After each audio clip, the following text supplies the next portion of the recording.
parkiran E.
Di mana kita?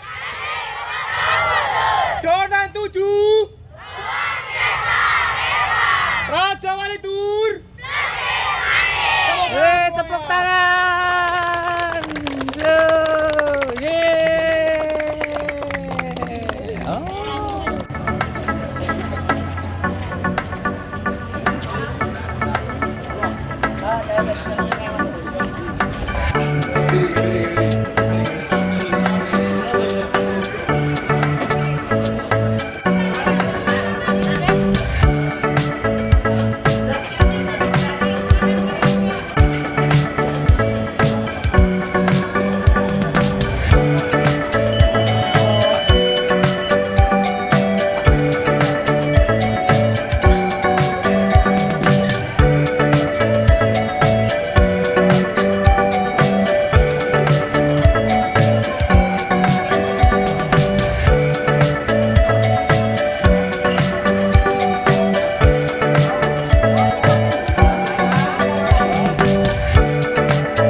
Siapa kita? Di mana kita? Donan 7 Raja Wali Tur. Tepuk tangannya. Halo. Oke ya, kita kemari ya, adik-adik semuanya bercerita tentang misteri Borobudur, sejarahnya Borobudur, falsafah Borobudur dan lain sebagainya. Ya, karena cukup luas kawasan ini, luas area 85 hektar. Perjalanan pulangnya cukup jauh, hampir 700 meter. Kalau perjalanan pulangnya harus melewati tempat penjualan cendera mata. Beli tidak beli, wajib melaluinya agar terkondisikan. Maka dari itu mohon adik-adik jangan melepaskan diri dari rombongan ya, agar nanti tidak kesulitan dalam perjalanan ke lokasi parkirnya ya. Biar adik-adik nanti tahu tentang Borobudur itu apa, dibangun kapan, siapa pembangunnya, kapan ditemukannya dan lain sebagainya.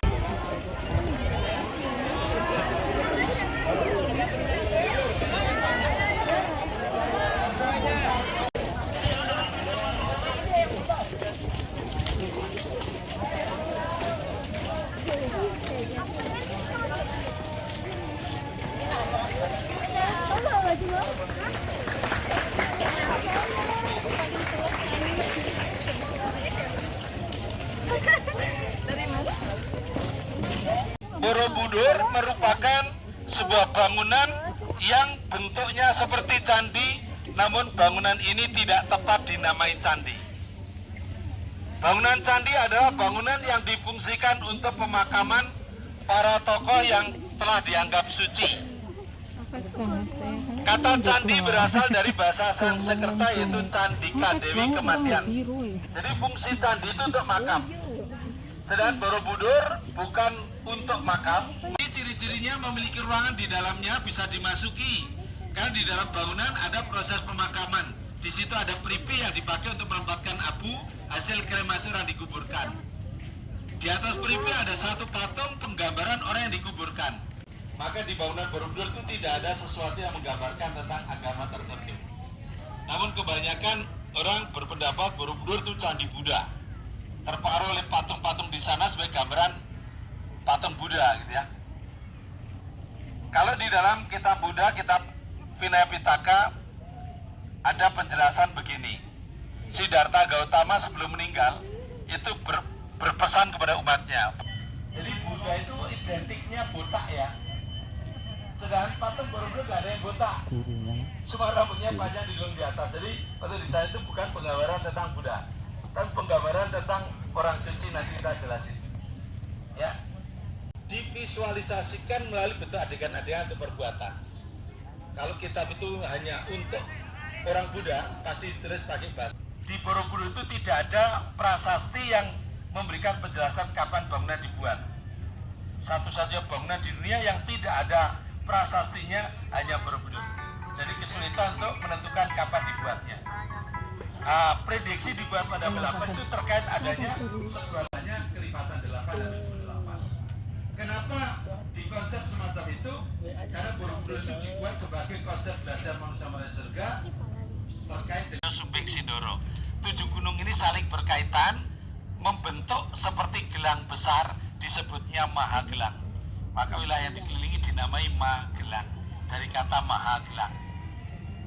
Kalau nama Borobudur itu sendiri berasal dari rangkaian 2 kata, dari kata biara dan beduhur. Biara itu bukan bahasa Buddha, melainkan bahasa Sanskerta, artinya tempat beribadah. Beduhur artinya di atas. Jadi kata Borobudur itu tempat beribadah yang terletak di atas. Di mana letak keberadaan Borobudur itu ada di atas bukit. Wilayah ini dulunya danau. Sekeliling Borobudur radius 300 meter keliling itu dulunya danau.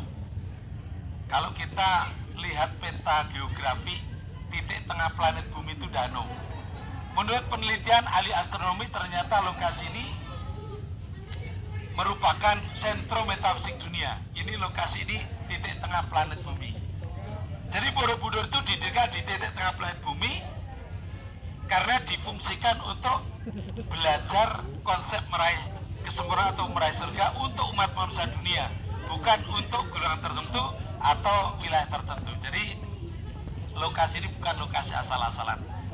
Yang menghadap ke utara semua sikat tangannya macam ini. Abhaya Mudra, nama patung Amoghasiddha. Jauhi perbuatan dosa bila menak mendapat surga. Namanya Wajradhara, sikap tangannya macam ini. Dharma Cakra Mudra. Hidup itu berputar seperti roda, tidak selamanya hidup itu indah.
ya pakai angin ya.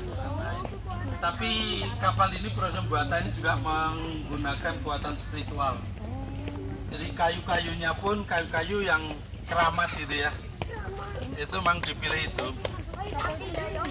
Bukan kapal samudera raksa.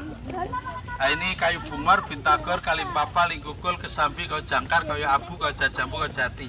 9 jenis kayu yang dipakai untuk kapal ini dibuat di Pagerungan Madura. Kapal ini juga mampu membuat hidayah, mendapatkan hidayah seorang nahkodanya. Di mana nahkodanya itu namanya Putu Sedana, awalnya itu agamanya Hindu. Ketika perjalanan mengendarai kapal ini di tengah lautan itu terdengar azan. Ketika terdengar azan, kapal ini tidak bisa bergerak, tidak bisa mundur maupun maju. Akhirnya ini merupakan sebuah hidayah dari Allah untuk nahkodanya akhirnya masuk Islam. Ini betul-betul terjadi. Nah, ini kapalnya di situ memiliki nilai historis tinggi. Jadi kapal ini setelah selesai dibuat, diuji cobakan keliling Indonesia, selama keliling Indonesia, keliling 60 di Afrika. Cape Town, Saint Helena, Accra, Majanga, Ghana, Madagaskar. Iya, sampai Madagaskar. Sebetulnya kapal ini untuk napak tilas tentang kapal Nabi Nuh. Nah, ini mungkin sedikit bisa kemari sedikit. Kan'an, putra Nabi Nuh ini, mereka selalu membangkang diperintah oleh orang tua. Bahkan ketika itu diberitahu bahwasanya akan terjadi bencana alam, mereka tetap tidak nurut. Akhirnya mereka celaka. Jadi bila mana kita berada dengan orang tua, itu nanti akan sengsara dari dunia sampai akhirat. Jangan sampai terjadi. Seorang istri, seorang wanita istri juga harus turut perintah suami. Di sini contohnya istri Nabi Nuh itu mereka selalu membangkang ketika diajak oleh Nabi Nuh ini. Malah mereka justru menghadik, ada-ada saja, nggak ada hujan, nggak ada air, angin, masa terjadi bencana alam itu. Akhirnya terjadi bencana alam, mereka menyelamatkan diri. Walaupun bisa terselamatkan, karena pernah berani dengan suami, tidak akan masuk surga. Ya, ini sebuah pelajaran hidup. Juga kejadian ini memberikan suatu pelajaran hidup kepada manusia. Walaupun ada ayat hasbunallahu wa ni'mal wakil, ni'mal maula wa ni'man nasir, sebaik penolong itu hanya Allah. Tapi kita harus juga berusaha dan berjuang. Karena Allah itu menolong tidak langsung melalui perantaraan teman, melalui perantaraan tetangga dan sebagainya. Yaitu kejadian ini sebagai itibar atau pelajaran dalam kehidupan.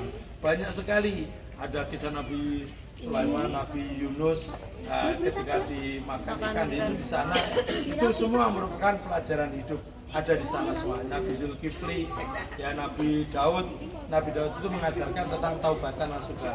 Itu ada semua di sana. Yuk, oke. Ayo lanjut yuk.